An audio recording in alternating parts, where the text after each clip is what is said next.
Bonsoir à vous. Il est 20h30 et nous sommes en direct pour votre rendez-vous quotidien avec toute l'équipe de Cachot et moi-même.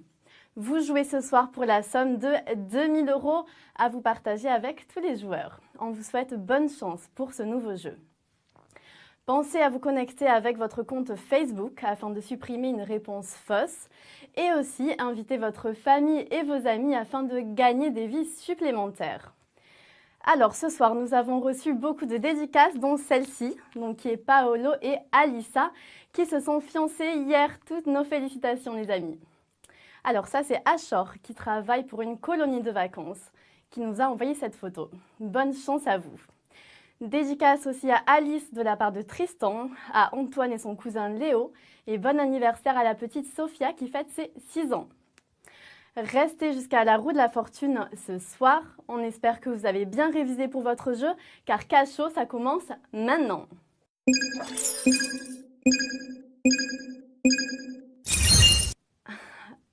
On attaque tout de suite avec la question première, numéro 1.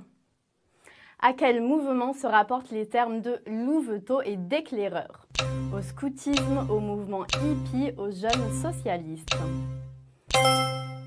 Alors, c'est un mouvement qui était très populaire dans les années 60, 50 ou encore 70 chez des jeunes qui se retrouvaient pour vivre diverses aventures. Alors, la bonne réponse pour cette question est la numéro 1, c'est le scoutisme.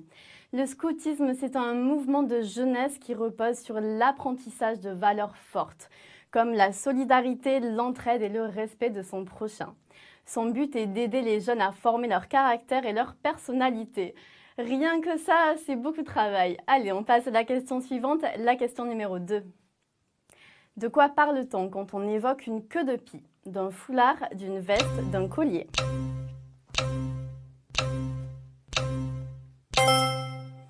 Alors, on sait déjà qu'on parle de mode dans cette question. Je ne pense pas que vous ayez cet accessoire, donc le queue de pie, dans votre armoire, car c'était à la mode il y a très très longtemps. La bonne réponse pour cette question, c'est une veste. En effet, le queue de pie, c'est un vêtement de cérémonie qui est en forme de queue de pie et qui est souvent noir. Il était porté lors des mariages. Il est court devant et long jusqu'au genou derrière. Il est aussi souvent en satin, donc c'est assez chic comme vêtement. Nous passons à la question suivante, la question numéro 3. De quel pays est originaire le groupe ABBA? Allemagne, Norvège, Suède?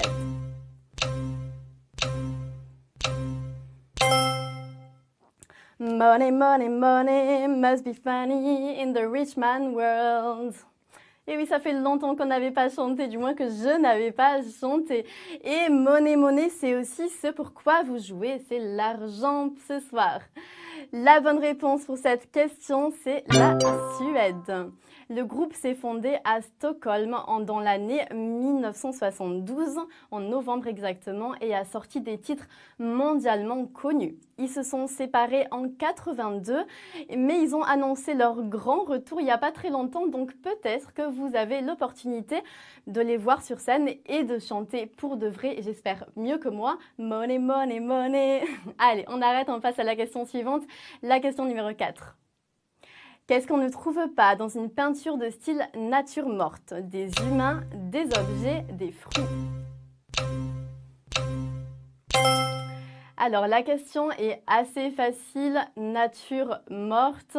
Bon, il faut réfléchir un peu, mais en même temps Cachot, c'est aussi ça. On travaille, on essaye de faire en sorte que les questions soient faciles afin que plus de monde arrive jusqu'aux questions à prime. La bonne réponse pour la question numéro 4 est les humains. Une nature morte, c'est un genre artistique qui représente donc des éléments inanimés comme des plantes, aliments ou divers objets. Les tournesols de Van Gogh est par exemple un célèbre exemple. Les plantes, évidemment, c'est pas inanimé, je reviens juste sur ça, mais vous m'avez compris.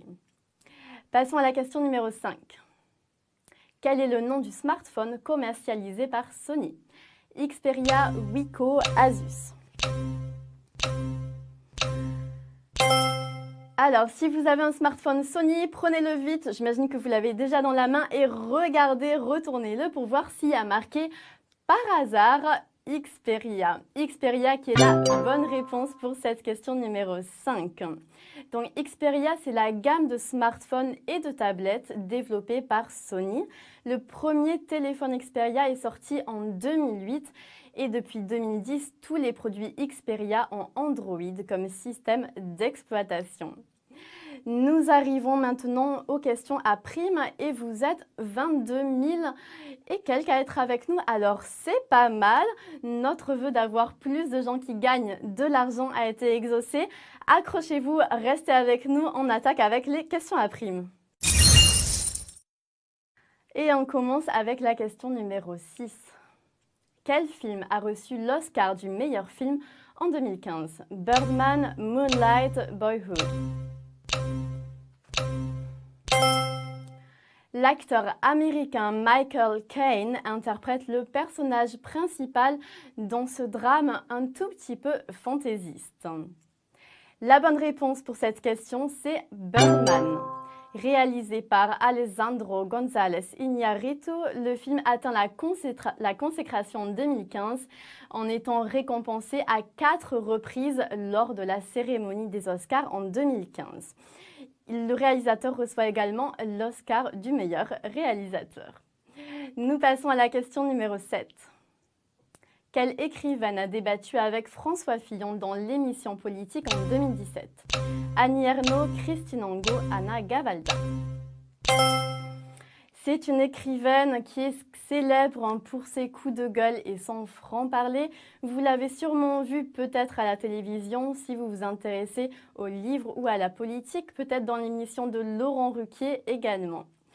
La bonne réponse pour cette question, c'est Christine Angot. Lors de cette émission du 23 mars 2017, une violente altercation survint entre les deux invités et l'écrivaine a déclaré par la suite ne pas regretter cet échange. On la connaît, c'est comme ça, elle aime donner son opinion et elle aime les confrontations avec des politiques ou alors avec des invités intellectuels. Nous arrivons à la question suivante, la question numéro 8. Quelle animatrice française a présenté l'émission Dilemme en 2010? Faustine Bollard, Karine Ferry, Flavie Flamand. Alors, Dilemme, c'est un jeu de télé-réalité où 14 candidats sont enfermés dans un cube et on leur fait subir des tests et des dilemmes, d'où le nom de l'émission. Cette émission est animée par l'animatrice Faustine Bollard, qui est donc la bonne réponse. Cette émission de télé-réalité a été créée en 2010 et donc elle filme les candidats qui sont enfermés et qui font chaque jour face à plein de défis. Bien sûr, le but, c'est de rester le plus longtemps dans le jeu. Nous passons à la question suivante, la question numéro 9. Combien de tournois de Roland-Garros Matt Wilander a-t-il remporté? 3, 2, 1. Alors, peut-être que vous étiez avec nous encore ce matin. À 12h30, on a eu aussi une question sur le tennis avec Amélie Mauresmo, et qui est maintenant consultante d'ailleurs à Roland-Garros. Alors, une autre question sur le tennis, peut-être un peu plus compliquée, celle-ci. La bonne réponse est 3. Matt Wilander est un ancien joueur de tennis suédois professionnel. Durant sa carrière, il a atteint la place de numéro 1 mondial en 1988 et a remporté 7 tournois du Grand Chelem. Alors, voyons voir combien vous êtes, 25 803 exactement à être avec nous. Bien sûr, il y a la roue de la fortune après, donc c'est important de rester. Nous passons à la question numéro 10. Quelle était la profession du Français Jacques Germain Soufflot? Juge, mathématicien, architecte. Alors, on doit à cet homme beaucoup de choses en France, à Lyon, à Paris, beaucoup de monuments. Bon, là, je vous ai donné un bel indice. Je pense, si vous avez eu le temps de choisir la bonne réponse qui était architecte. En effet, Soufflot, qui a vécu au XVIIIe siècle, a exercé une profonde influence sur le mouvement néoclassique. Il a notamment réalisé le Panthéon de Paris ou encore la façade de l'Hôtel-Dieu à Lyon. Nous arrivons tout doucement vers la fin avec l'avant-dernière question. Qui a prononcé le discours du fer et du sang? Napoléon, Otto von Bismarck, Ulysse Grant. Bon, discours du fer et du sang, ça sent un peu l'austérité tout ça, hein. C'est pas vraiment optimiste, je sais pas pour vous, mais si vous vous intéressez à la politique et que vous allez voir un discours de fer et du sang, ça veut dire qu'il va falloir travailler plus et pas vraiment gagner plus. La bonne réponse pour cette question, c'est Bismarck. Le discours de fer et du sang a été prononcé par le chancelier prussien le 30 septembre 1862. Son objectif était de convaincre le Parlement de débloquer les fonds nécessaires à la réforme de l'armée.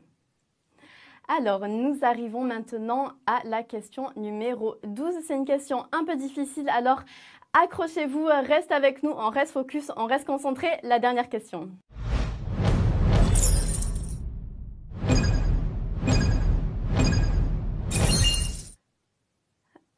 Alors, une question scientifique pour cette dernière question.